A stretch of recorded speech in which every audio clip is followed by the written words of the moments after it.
درخت کو جب دیمک چاٹتی ہے نا تو اینڈ پہ پتہ چلتا ہے جب درخت گرتا ہے. دیکھیں پاکستان پہ خاص اللہ کا کرم ہے, ہر بندہ کھا رہا ہے. بقول عمران خان صاحب کے ہم کرائے کے قاتل تھے, ہم امریکہ کی غلامی کرتے تھے, اس کے اگینسٹ ہمیں معاوضہ ملتا تھا ڈالرز کی شکل میں, تو ضیاء کا دور بڑا خوشحال تھا.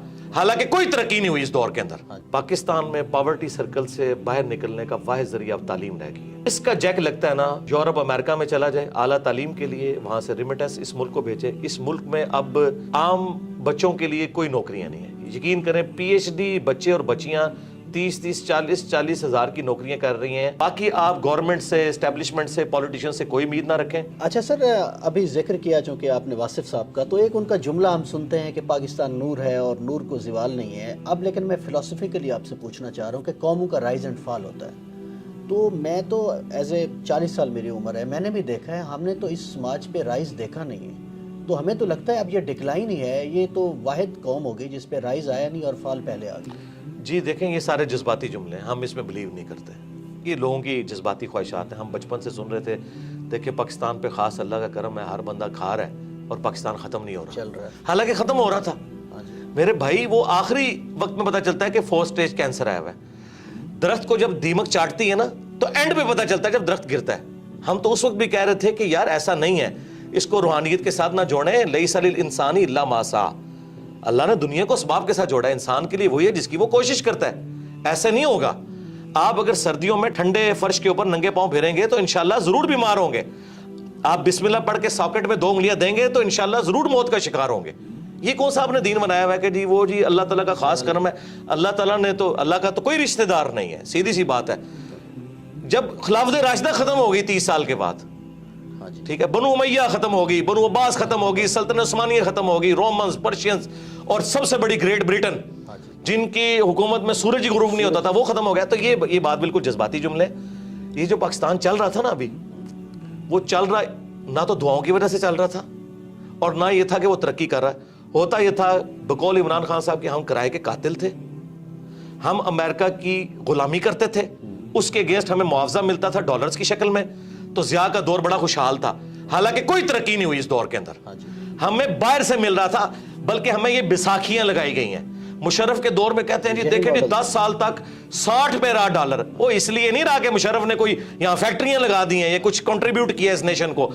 جی ڈالر, آج بھی سرکار ڈالر آ جائیں تو دیکھیں ملک دوبارہ خوشحال ہو جائے گا. لیکن میں یہ کہتا ہوں اللہ نہ کرے کہ اب اس طرح کے ڈالرز آئیں. ہمیں ایک بار اس بستی میں گریں گے پھر اٹھیں گے اگر اٹھنا چاہیں گے, نہیں تو ضروری نہیں ہے. سارے بچے جوانی کی عمر کو پہنچ کے یا بڑھاپے کو نہیں فوت ہوتے, بعض بچپن میں بھی فوت ہو جاتے ہیں. یہ جذباتی باتیں ہیں کہ رائز ہم نے دیکھا نہیں ہے. تو کیا سارے بچے رائز تک پہنچتے ہیں؟ ہماری دعا ہے کہ اچھائی ہو. جرمنی دیکھیں تباہ ہو گیا تھا ورلڈ وار 2 کے اندر, تو آج دنیا میں جرمنی اور جاپان کے مقابلے میں کوئی ملک ہے مجھے بتائیں؟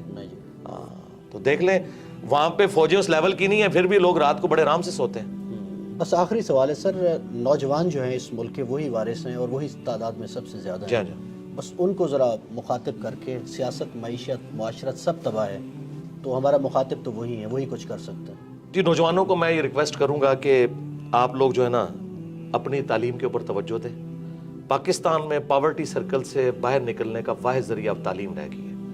جس کا جیک لگتا ہے نا, یورپ امریکہ میں چلا جائے اعلیٰ تعلیم کے لیے, وہاں سے ریمیٹنس اس ملک کو بھیجے. اس ملک میں اب عام بچوں کے لیے کوئی نوکریاں نہیں ہیں. یقین کریں پی ایچ ڈی بچے اور بچیاں 30-40 ہزار کی نوکریاں کر رہی ہیں ڈیٹا انٹری آپریٹر کے طور پہ. اور اتنا دکھ ہوتا ہے جس کے پاس ریسورسز ہیں, جسے اسکالرشپ ملتا ہے, ملک سے نکلے اور یہاں پہ ریمیٹنس بھیجیں. میں یہ نہیں کہہ رہا کہ آپ ملک ہی چھوڑ دیں, یہاں پہ اپنے ریمیٹنس بھیجیں, اس ملک کی ترقی میں آپ کردار ادا کریں. اور یہ کوئی عیب والی بات نہیں ہے. اس وقت بھی آلموسٹ 1 کروڑ کے قریب پاکستانی باہر کے ملک میں بیٹھا ہوا ہے. اور اپنی تعلیم کے اوپر توجہ دیں. اور اگر کسی کے والدین کا کوئی کاروبار ہے تو تعلیم کے ساتھ اس کاروبار میں بیٹھنے میں کوئی آر محسوس نہ کریں. یقین کریں کتنے ان پڑھ لوگ ہیں جنہوں نے ہزاروں پڑھے لکھے نوجوانوں کو جابز دی ہوئی ہیں. آپ اپنے سرکمسٹانسز کو دیکھ کے نا جو بیسٹ پرفارم کر سکتے ہیں کریں, محنت سے جی نہ چرائیں. اور آپ جتنی اپنی ایفرٹ پٹ کر سکتے ہیں نا اپنا مستقبل بنانے کے لیے وہ کوشش کریں. باقی آپ گورنمنٹ سے, اسٹیبلشمنٹ سے, پولیٹیشین سے کوئی امید نہ رکھیں. بالکل کوئی دور دور تک حالات و واقعات یہاں نظر نہیں آ رہے ہیں.